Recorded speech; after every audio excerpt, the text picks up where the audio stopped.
Subscribe now and press the bell icon. Never miss an update.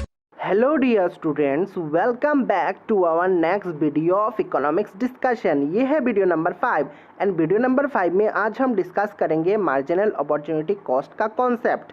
इसको हम marginal rate of transformation भी कहते हैं। तो ये कॉन्सेप्ट प्रोडक्शन पॉसिबिलिटी से जुड़ा हुआ है। तो पहले डेफिनेशन देख लेते हैं।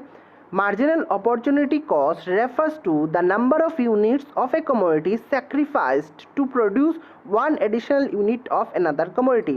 हमने प्रोडक्शन पॉसिबिलिटी का जो कॉन्सेप्ट है उसमें डिस्कस किया है कि इकोनॉमी दो गुड प्रोड्यूस कर सकता है, वन है क्लॉथ, अनदर है व्हीट।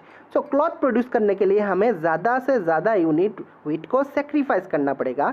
ये है मार्जिनल अपॉर्चुनिटी कॉस्ट। इसको हम मार्जिनल रेट ऑफ ट्रांसफॉर्मेशन भी कहते हैं, बिकॉज अगर cloth that is x commodity हमें प्रोड्यूस करना है तो वाई का जो रिसोर्स, व्हीट का जो रिसोर्स है उससे हम शिफ्ट करना पड़ेगा, इसलिए उसको मार्जिनल अपॉर्चुनिटी कॉस्ट को मार्जिनल रेट ऑफ ट्रांसफॉर्मेशन कहते हैं।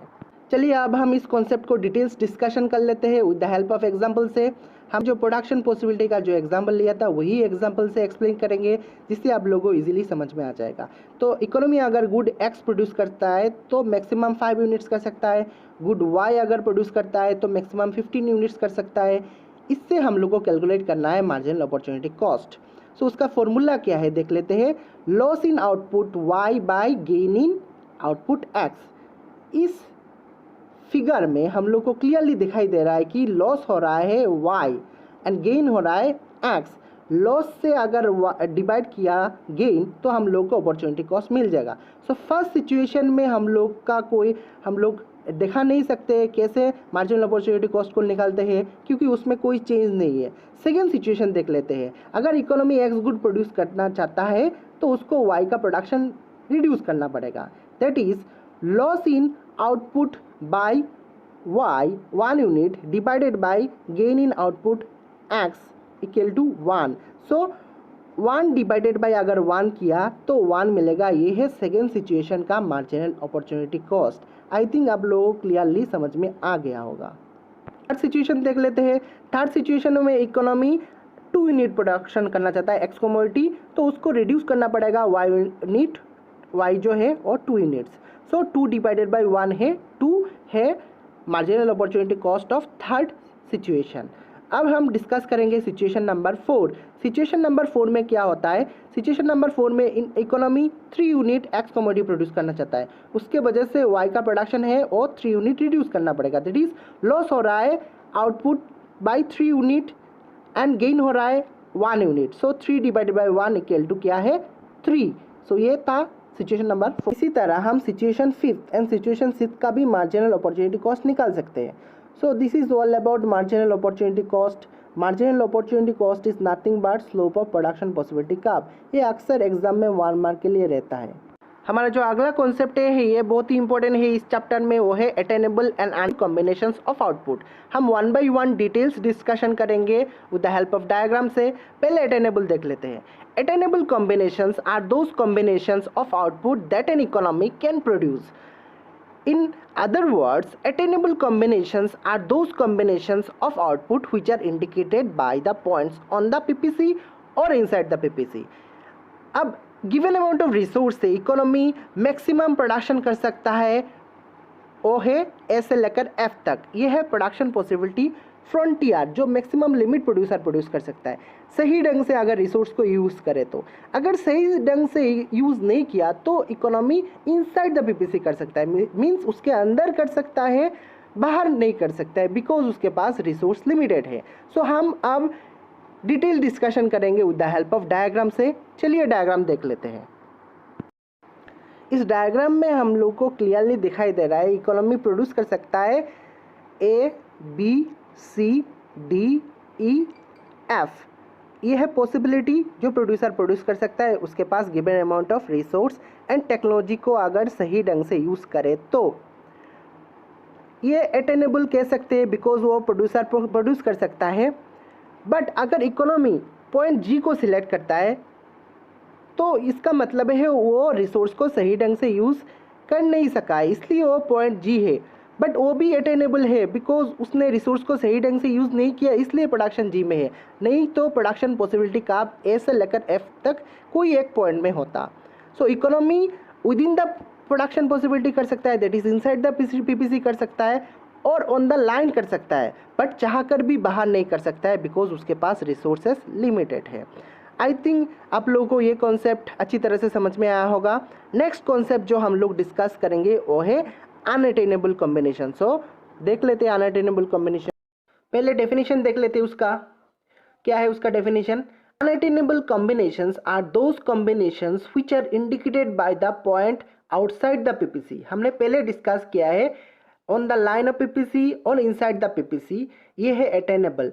अनअटेनेबल जो इकोनॉमी प्रोड्यूस नहीं कर सकता है, मीन्स बाहर जो कोई पॉइंट जो इकोनॉमी करने के बारे में सोच रहा है but due to scarcity of resources वो कर नहीं सकता है। तो चलिए डायग्राम से बेटर एक्सप्लेन करते हैं। सो ये है एज यूजुअल प्रोडक्शन पॉसिबिलिटी का जो शेप है, डायग्राम है।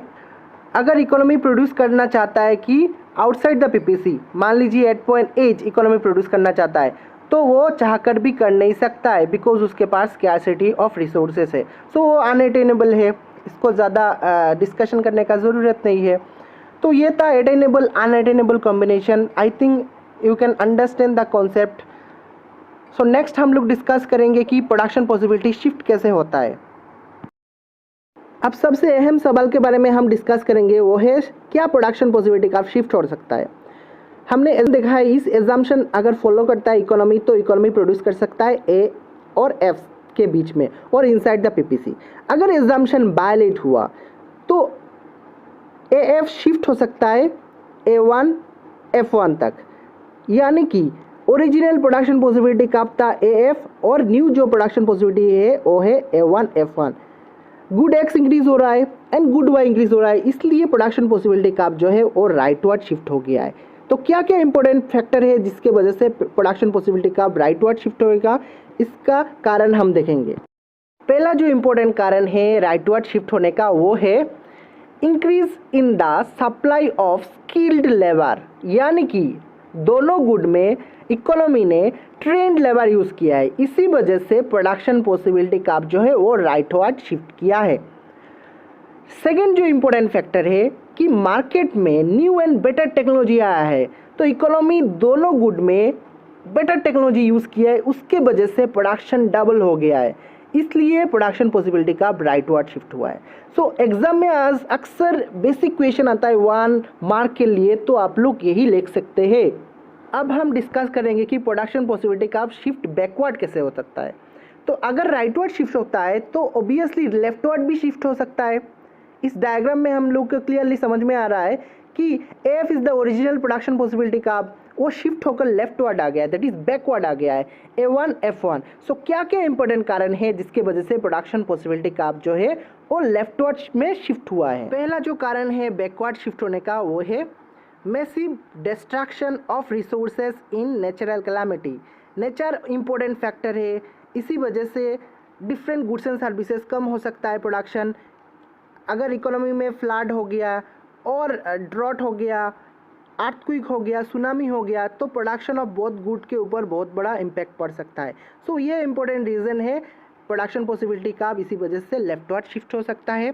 सेकंड जो इम्पोर्टेंट फैक्टर है वो है wear and tear of breakdown of machine.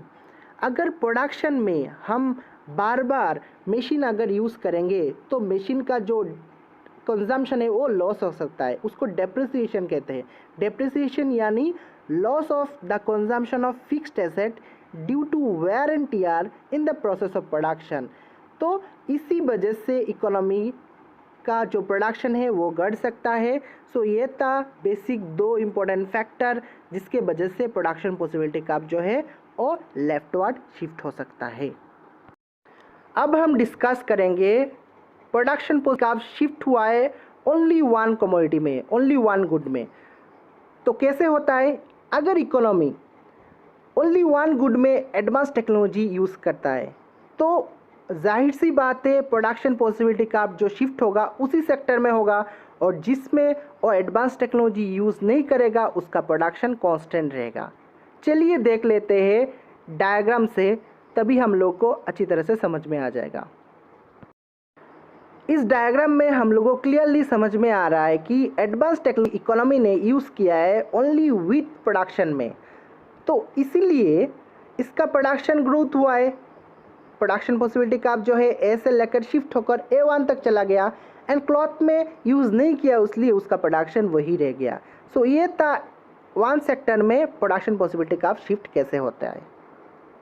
चलिए देख लेते हैं कि इस वीडियो में हमने क्या क्या टॉपिक्स डिस्कस किया है। हमने पहला टॉपिक्स डिस्कस किया वो है मार्जिनल अपॉर्चुनिटी कॉस्ट, उसका एग्जांपल भी अच्छी तरह से हमने डिस्कस किया है। सेकंड जो हमने डिस्कस किया है वो है attainable unattainable combinations and third जो हमने डिस्कस किया है shift of the production possibility curve with the help of example. So ये था आज का वीडियो। अगर मेरा वीडियो आप लोगों को अच्छा लगे तो like and subscribe my channel. Thank you for watching this video.